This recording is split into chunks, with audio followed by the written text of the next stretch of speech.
Now the question here immediately becomes, well, what does it mean to be humble, right?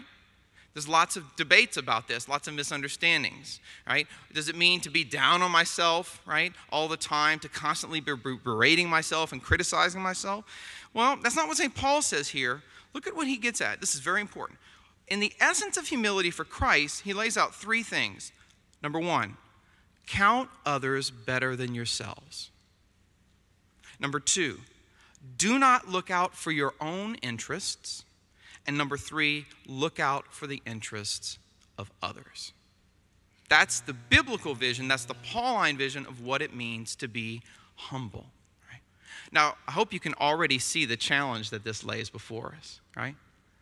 How easy is it for us to walk around and do what? Judge others, right? I don't act like that person. I would never have said that. I would never have done that, right? Right? And especially, by the way, if you've had a recent conversion. Have you ever met recent converts? Right? Oh, yeah, you know what I'm talking about. Maybe you've been one, right?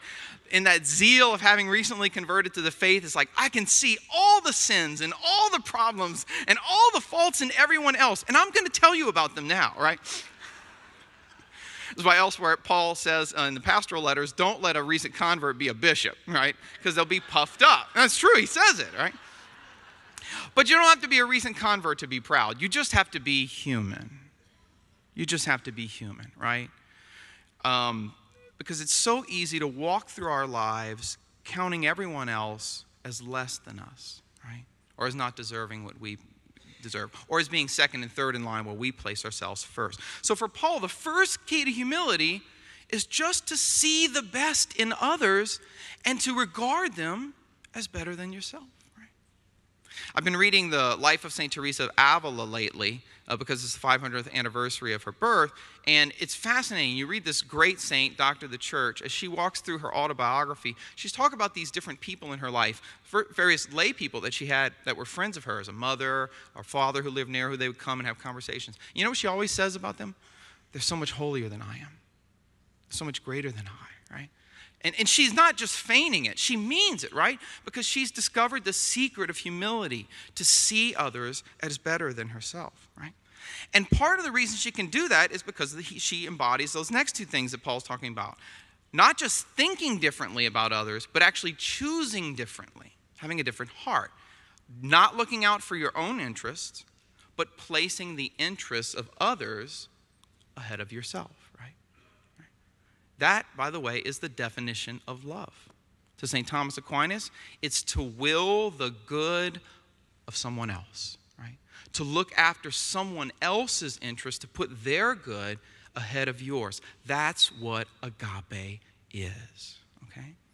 So Paul's beginning his reference, before he gets into the Christ hymn, he wants to be sure that we understand that humility involves a change in the way we think and a change in the way we act. Right? It's a mind and heart matter. Right? Now, with that said, he's going to then move in to tell us that the ultimate example of humility is, of course, Jesus Christ. And so he says that we should have the mind of Christ, especially in two ways. If you look at your handout here, first, he calls disciples of Jesus to do everything in humility. Tapeno phrosyne. And then in the hymn, he's going to go on to use the exact same Greek word, tapenao, to describe Christ doing what? Humbling himself. Right? Secondly, he's going to tell us to, in order to have humility, to regard others as better than ourselves. And the Greek word there is hegeomai. It means to consider or to make a judgment or to evaluate someone else, right? Okay? To consider them, right? And you know we're all very good at that, right? I don't know if you've ever gotten on the internet, social media. Boy, the judgments fly, don't they, right? All that we're really good at evaluating each other, okay? So Christ here is saying, if you want to evaluate others, evaluate them, consider them as better than you. Why?